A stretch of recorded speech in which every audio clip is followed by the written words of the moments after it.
rahasia di balik perumpamaan harta terpendam. Sebelum sampai ke sini, saya akan refleks sedikit dari Matius pasal 13. Maka datanglah murid-muridnya dan bertanya kepada Yesus, mengapa engkau berkata-kata kepada mereka dalam perumpamaan? Kenapa? Ayat yang berikutnya. Jawab Yesus, kepadamu diberi karunia untuk mengetahui rahasia. Katakan rahasia.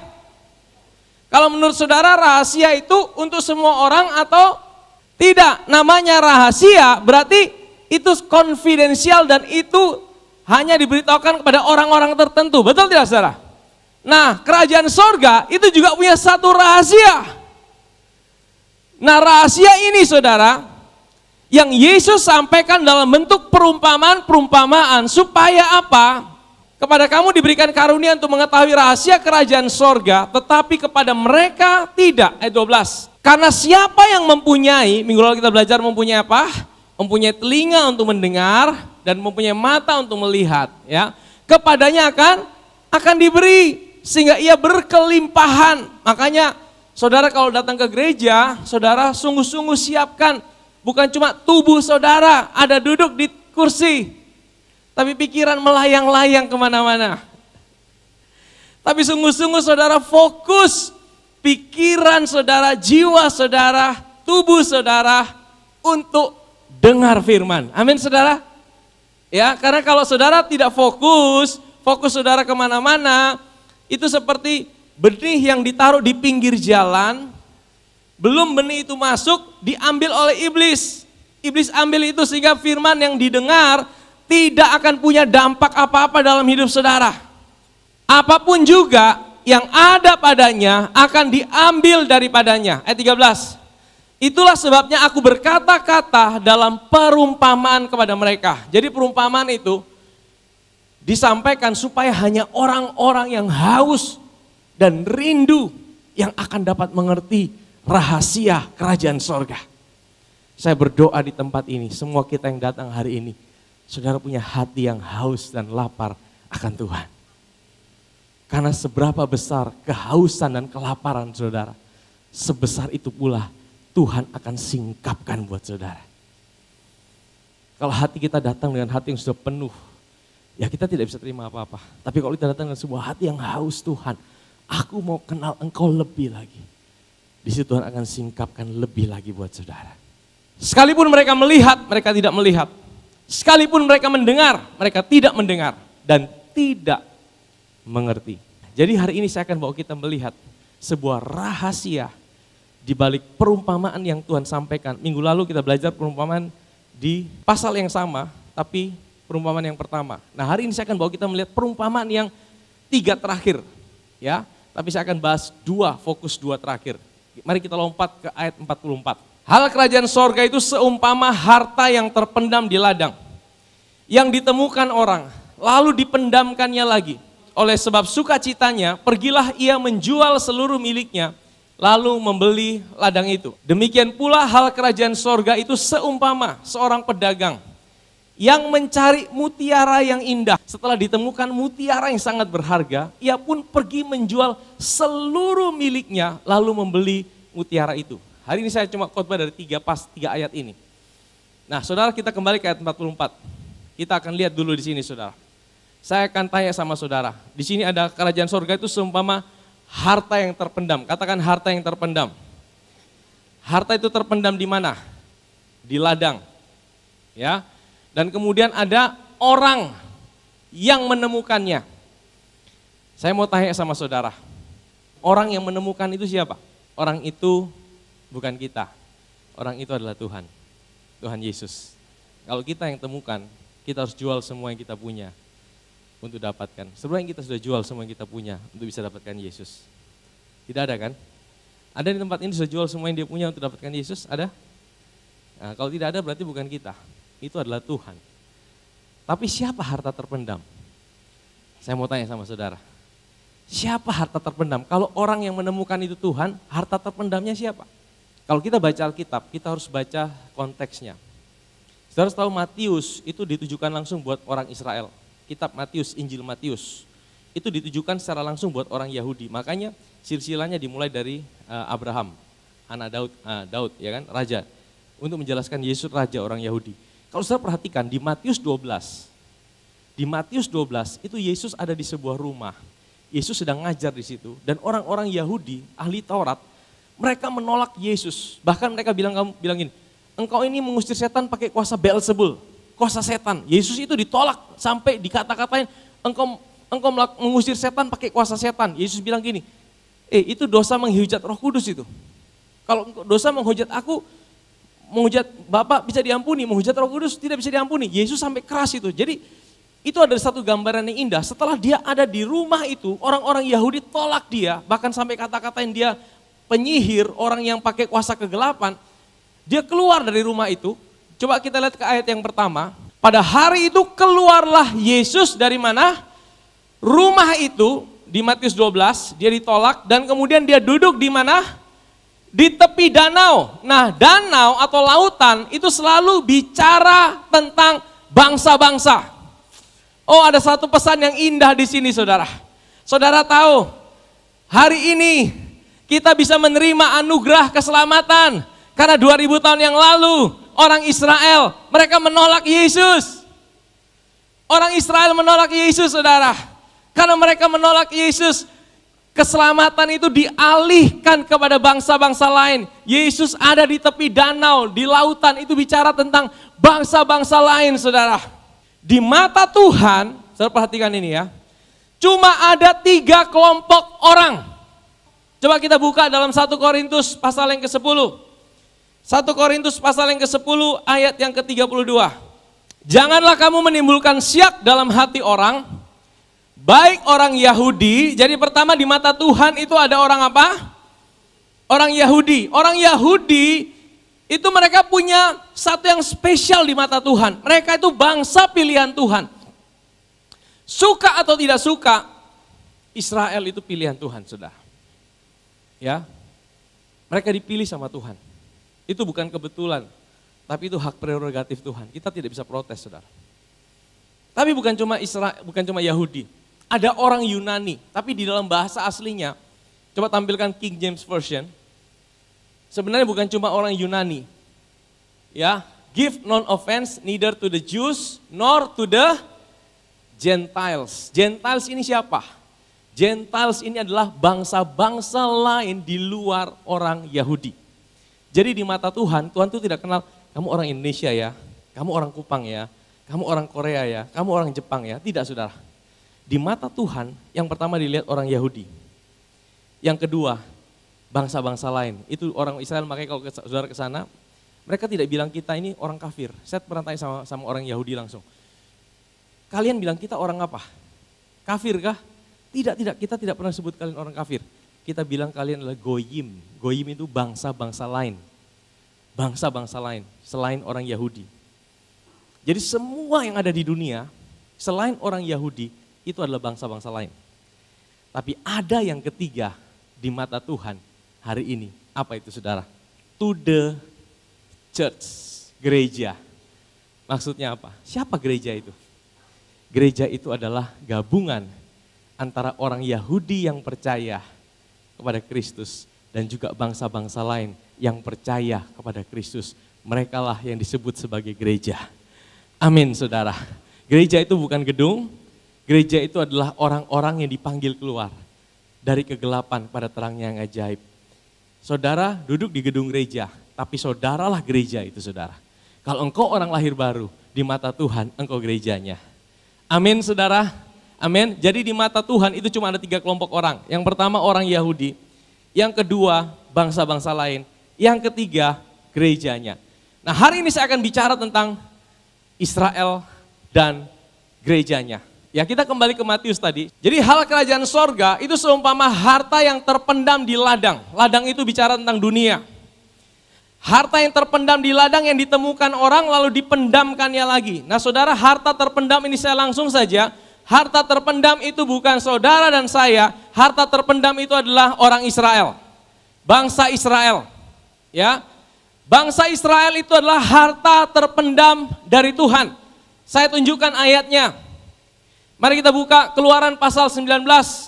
Jadi sekarang jika kamu sungguh-sungguh mendengarkan firman-Ku dan berpegang pada perjanjian-Ku, maka kamu akan menjadi harta kesayangan-Ku. Saudara tahu ayat ini ditujukan langsung buat siapa? Buat orang Israel waktu mereka di Gunung Sinai.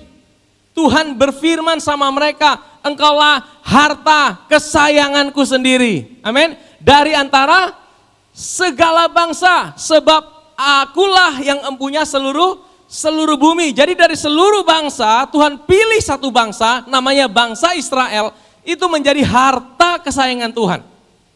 Ya, mari kita buka di dalam Mazmur, pasal yang ke 135 ayat yang keempat. Sebab Tuhan telah memilih Yakub baginya, yaitu siapa? Israel menjadi apa? Milik kesayangannya. Di dalam bahasa Inggrisnya bukan sekedar milik kesayangannya, harta kesayangan. Saudara suka atau tidak suka, mereka adalah bangsa yang dipilih Tuhan. Tetapi dikatakan mereka itu seperti harta yang terpendam. Terpendam itu artinya apa? Tidak kelihatan, ditemukan, terpendam lagi. Saudara tahu, Israel itu pernah mengalami 3 kali seperti mereka terpendam. Tidak ada yang peduli dengan mereka, tidak ada yang tahu mereka. Bangsa-bangsa mungkin tidak tahu mereka. Yang pertama, mereka ditawan di Mesir, saudara. Pada waktu itu, mereka ada di perbudakan Mesir kurang lebih 400 tahun. Mereka jadi budak di Mesir 400 tahun. Kemudian Tuhan bangkitkan seorang nabi, namanya siapa?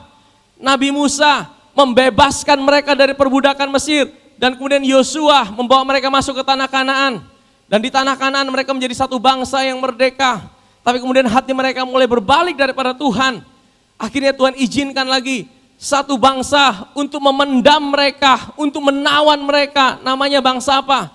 Bangsa Babilonia. Tahukah saudara, Israel pernah dibuang di Babilonia selama kurang lebih 70 tahun. Selama 70 tahun, Israel itu seperti tidak ada.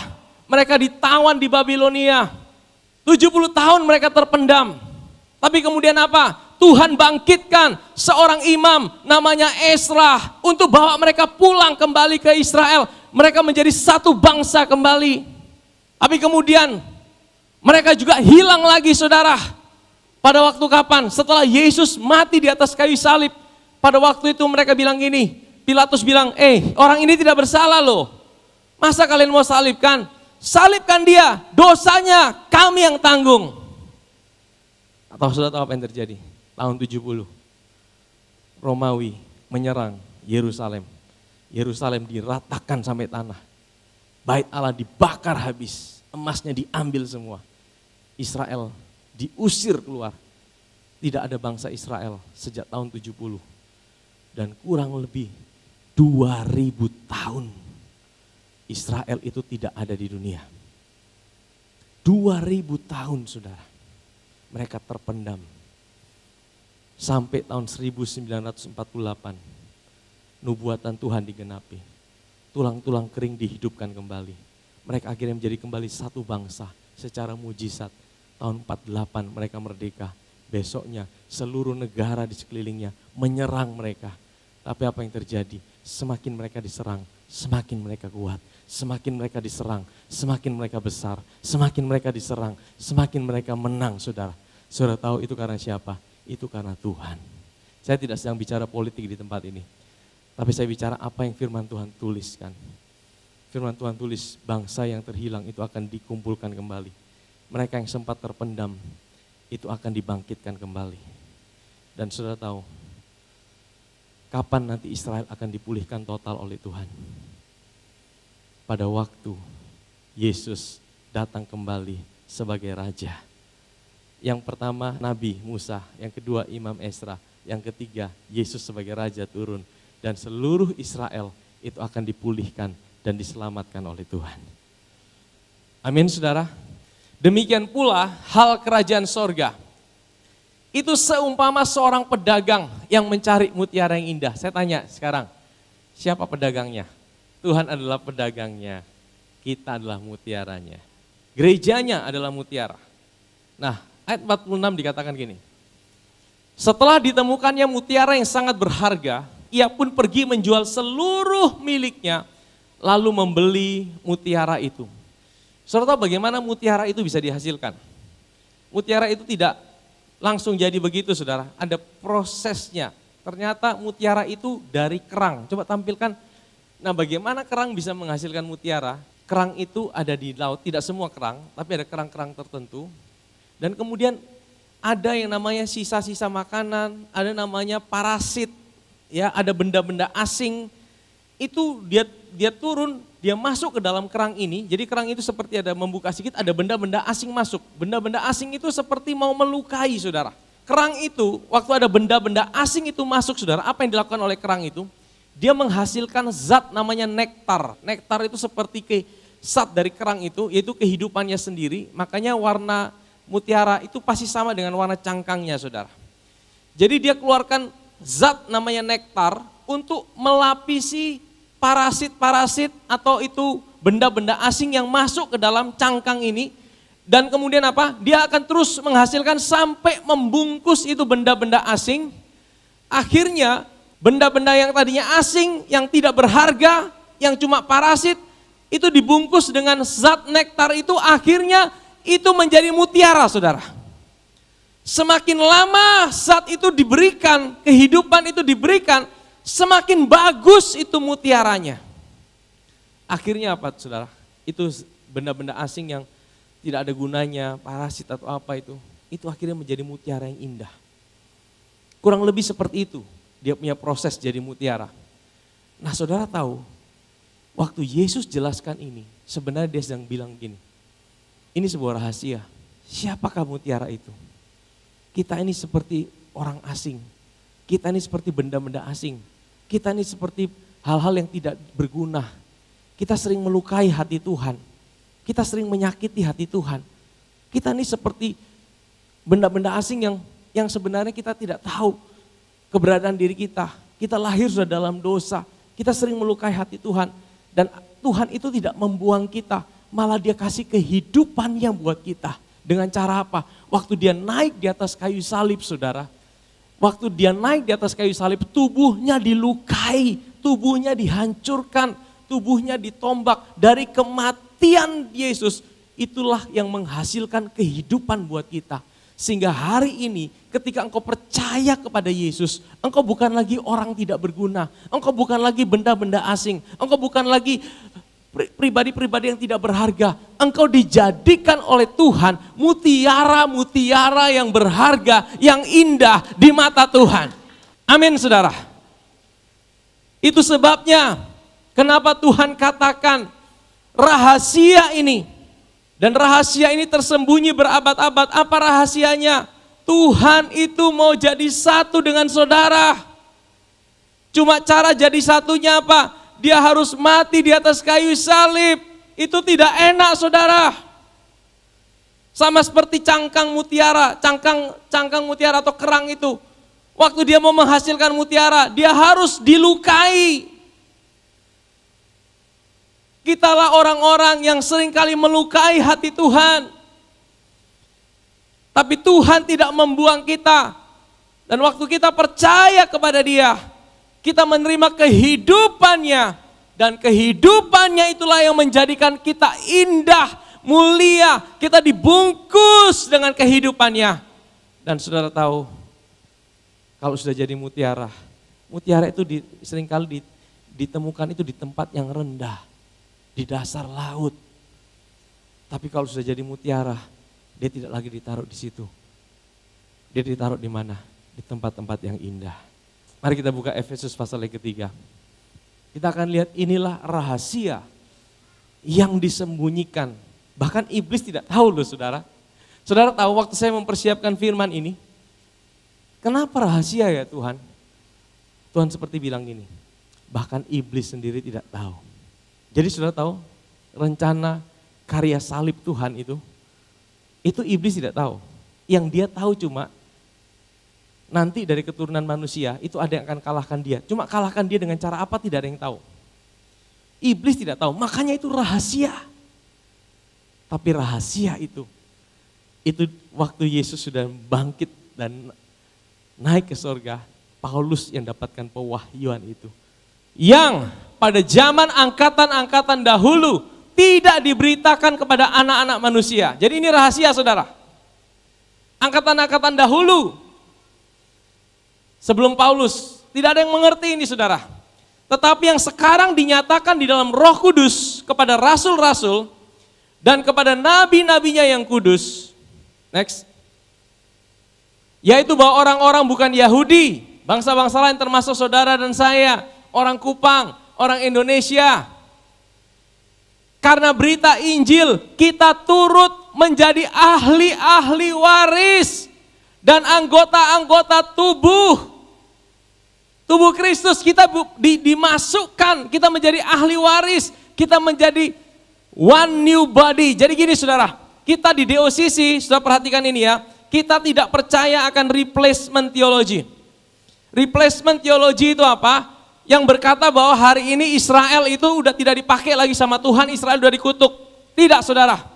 Yang kita percaya hari ini saudara, Israel itu tetap biji mata Tuhan, Israel itu tetap kesayangan Tuhan, Israel tetap harta kesayangan Tuhan. Tapi Tuhan pakai gerejanya bukan sekedar harta kesayangan Tuhan, tapi kita adalah mutiara-mutiaranya Tuhan. Kita dijadikan satu. Jadi saudara, dulu gereja mula-mula itu cuma orang Yahudi, rasul-rasul pertama semua orang Yahudi, betul? Tapi kemudian mulai masuk bangsa-bangsa lain, ada Cornelius, ada bangsa-bangsa lain, dan sampai hari ini sampai ke Indonesia, kita semua boleh menerima hak itu untuk jadi ahli waris, kita dijadikan satu tubuh dengan Kristus. Itu rahasianya saudara, bahwa Tuhan itu mau jadi satu dengan kita. Dia mau tinggal dalam hidup kita. Dia ingin menjadi satu dengan kita. Makanya saudara, iblis itu, kenapa dia benci? Yang pertama dia benci Israel, yang kedua dia benci gerejanya. Saya suka mencermati apa yang sedang terjadi di dunia, terlebih apa yang terjadi di Israel. Saya tidak sedang bicara politik sekali lagi. Tapi kalau saudara perhatikan, hari-hari ini saudara, Israel itu sedang dikepung. Kalau tidak salah, kalau bukan hari ini atau besok, Israel itu akan digempur rame-rame. Tapi sekali lagi saya percaya, apa yang firman Tuhan tulis tentang Israel, itu pasti akan terjadi. Kenapa? Karena Israel itu harta kesayangan Tuhan. Jadi iblis tidak suka, kan dari Israel lahirlah juru selamat kita. Tapi dia bukan cuma tidak suka dengan Israel. Saudara tahu, hari-hari ini gereja Tuhan juga diserang. Ingat, gereja Tuhan bukan gedung. Gereja Tuhan adalah orang-orang yang dipanggil keluar dari kegelapan. Saudara tahu, saya bisa merasakan di roh saya, setan tahu, iblis tahu, waktunya sudah dekat. Makanya dia juga semakin terang-terangan. Apa yang mengejutkan saya, ini seperti bersamaan, Israel sedang diserang. Baru-baru coba tampilkan gambarnya. Ini yang kita lihat di pembukaan Olimpiade Paris 2024 baru saja minggu lalu. 2 minggu lalu ya. Ini opening seremoninya. Saudara tahu apa yang ditampilkan? Ini orang lihat, orang langsung punya gambaran yang di sini. Ya, ini apa nih, gambaran apa? Ini perjamuan. Ini perjamuan kudus. Ini suatu yang sakral. Ini inti. Inilah inti daripada kekristenan di sini, saudara. Waktu mereka buat opening ceremony, mereka tampilkan seperti ini, saudara. Saudara bisa bayangkan, ini bukan cuma sekelompok-sekelompok orang, tapi ini institusi resmi yang ada di dunia. Saya mau bilang hari-hari ini, setan, roh jahat itu semakin terang-terangan. Dia tidak malu-malu lagi, karena dia tahu waktunya sudah dekat. Ya, coba tampilkan gambar satunya, ini saudara. Nah, kalau ini gambar ini kita bisa lihat, ini seperti apa? Ini perjamuan. Saya bisa lihat, ini seperti mencemooh. Saya percaya hari-hari ini, gereja Tuhan itu juga sedang dalam tekanan. Ingat, gereja Tuhan bukan gedung. Gereja itu adalah orang-orang yang dipanggil keluar dari kegelapan. Saudara, mungkin saudara rasa hari-hari ini sedang dalam tekanan yang berat. Ya, dalam beban yang berat. Sedang ada situasi yang berat. Saya tidak tahu, tapi saya rasakan bahwa hari-hari ini sepertinya bersamaan, saudara. Dunia ini sedang dalam kegelapan. Tapi Tuhan mau ingatkan sama kita bahwa kita adalah mutiara-mutiaranya Tuhan. Mutiara-mutiaranya Tuhan. Ya. Apa yang terjadi di dunia ke depan akan semakin gelap. Tetapi Roh Tuhan juga bekerja secara luar biasa. Amin saudara, coba kita kembali ke kitab Efesus. Yaitu bahwa orang-orang bukan Yahudi karena berita Injil turut menjadi ahli-ahli waris dan anggota-anggota tubuh dan peserta dalam janji yang diberikan dalam Kristus Yesus. Jadi saudara, karena berita Injil hari ini kita bisa menjadi satu tubuh. Ya, next ayat yang ke-7. Dari Injil itu aku telah menjadi pelayannya menurut pemberitaan kasih karunia Allah yang dianugerahkan kepadaku sesuai dengan pengerjaan kuasanya. Kepadaku yang paling hina di antara segala orang kudus telah dianugerahkan kasih karunia ini untuk memberitakan kepada orang-orang bukan Yahudi kekayaan Kristus yang tidak terduga itu. Paulus diberikan kepercayaan untuk menyampaikan rahasia yang tersembunyi berabad-abad. Rahasia itu apa? Tuhan itu mau jadi satu dengan kita. Dan untuk menyatakan apa isinya tugas penyelenggaraan rahasia yang telah berabad-abad tersembunyi dalam Allah yang menciptakan segala sesuatu. Supaya sekarang oleh jemaat diberitahukan berbagai raham hikmat Allah kepada pemerintah-pemerintah dan penguasa-penguasa di sorga. Ini hikmat yang tersembunyi saudara. Ayat yang ke-11, sesuai dengan maksud abadi. Maksud dalam kekekalan ini rancangan Tuhan yang telah dilaksanakannya dalam Kristus Yesus Tuhan kita. Jadi karya salib itu saudara, sekali lagi, kematian, kebangkitan Kristus, itulah rahasia yang tersembunyi berabad-abad. Karena di dalam karya itulah kita dijadikan satu dengan Tuhan. Artinya apa saudara? Efesus pasal yang kedua. Dan di dalam Kristus Yesus, Ia telah membangkitkan kita juga dan memberikan tempat bersama-sama dengan Dia di. Jadi hari ini saudara boleh duduk di tempat ini. Tapi secara identitas, secara posisi, secara jabatan, saudara ini ada di tempat yang paling terhormat dimanapun juga di seluruh jagat raya ini. Karena tempat yang paling terhormat adalah di sebelah kanan Bapa di sorga. Amin saudara. Saudara bayangkan kita dari benda asing yang tidak berguna dijadikan mutiara sama Tuhan. Dan mutiara itu bukan cuma dibuang-buang, ditaruh di tempat yang paling spesial. Di sebelah kanan Bapa di sorga, di dalam Kristus. Itu posisi kita hari ini. Kenapa saya mau bilang ini? Supaya ketika engkau hari ini menghadapi tekanan, ketika hari ini engkau menghadapi masalah, ketika hari ini mungkin kau sedang dalam pergumulan yang berat sekali dan kau tidak mampu menjalani, ingat bahwa engkau tidak pernah sendiri hari ini. Engkau ada di tempat yang tinggi. Engkau punya seorang pribadi yang selalu ada bersama-sama engkau. Dan engkau ada di tempat yang spesial di sebelah kanan Bapa di sorga. Waktu engkau ingat itu saudara, ada sebuah kekuatan yang mengalir dalam hidupmu. Karena engkau tahu engkau tidak pernah sendirian. Ada masa-masa di mana kita merasa, Tuhan, kenapa persoalanku tidak selesai? Tuhan, kok aku menjalani hidup ini sendiri? Tuhan, sepertinya aku tidak mampu. Tuhan, engkau ada di mana? Maka kita perlu terus diingatkan saudara.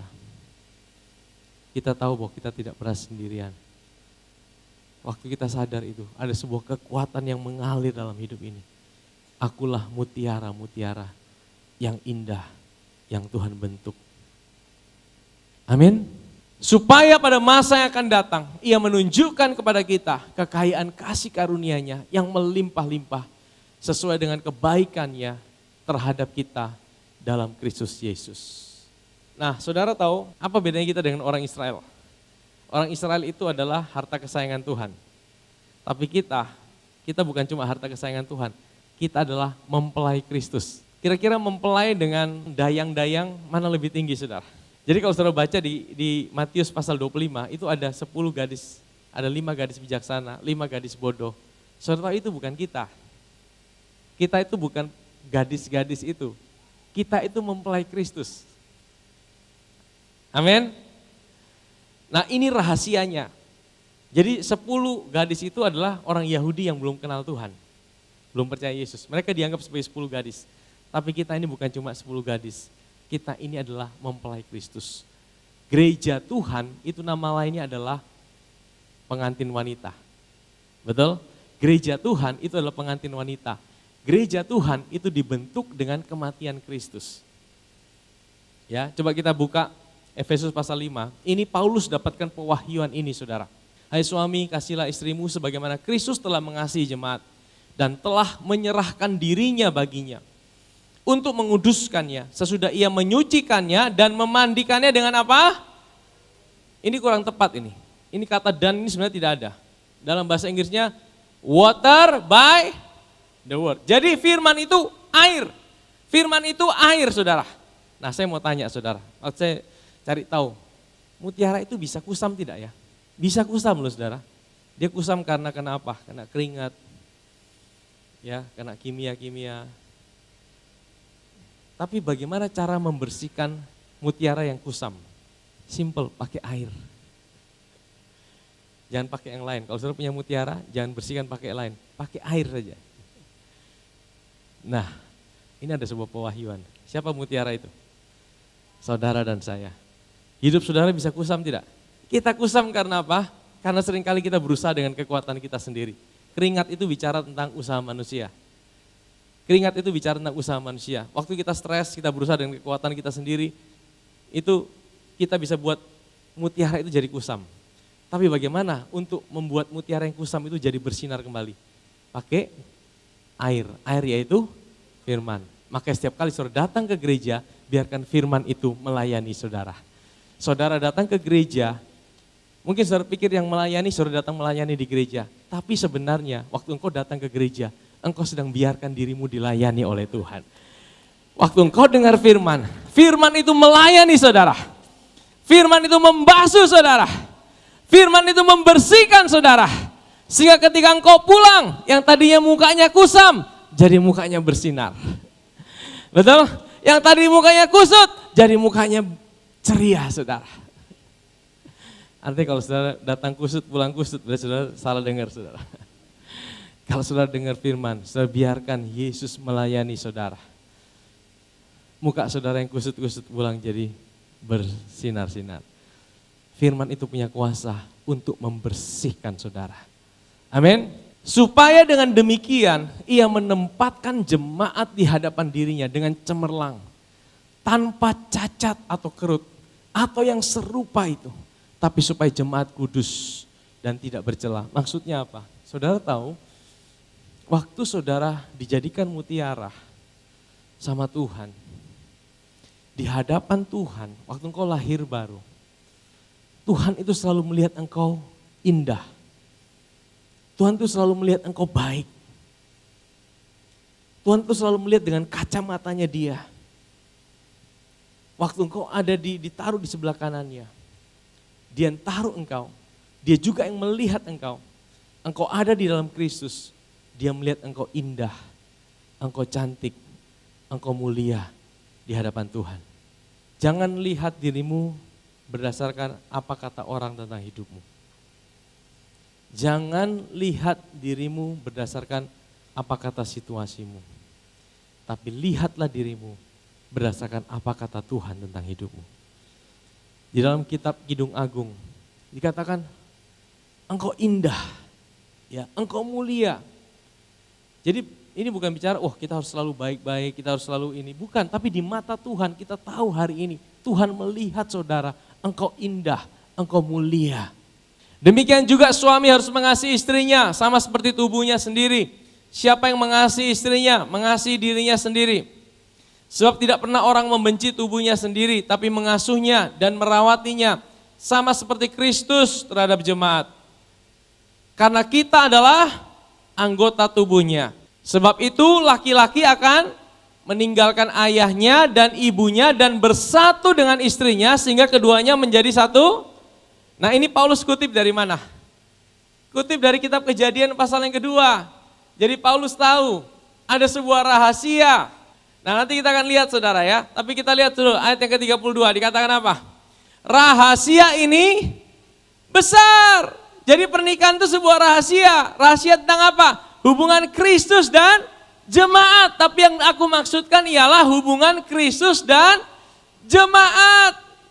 Ya, jadi saudara tahu ini rahasia yang tersembunyi berabad-abad. Bahwa Kristus menjadikan saudara dan saya sebagai mempelai wanitanya yang di matanya dia selalu melihat engkau indah, engkau mulia, engkau tak bercacat celah di hadapan Tuhan.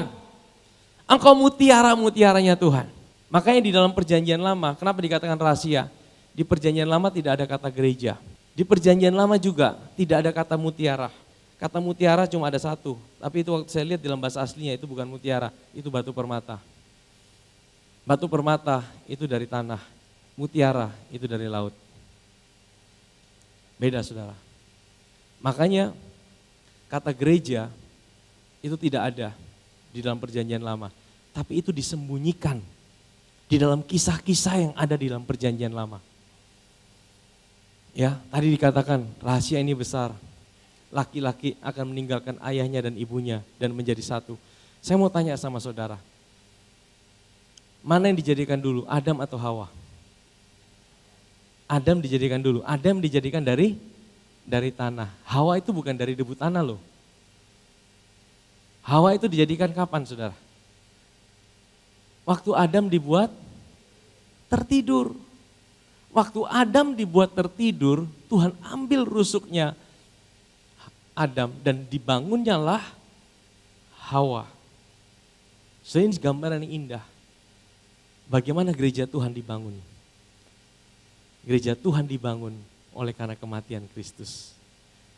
Adam itu gambaran daripada Kristus.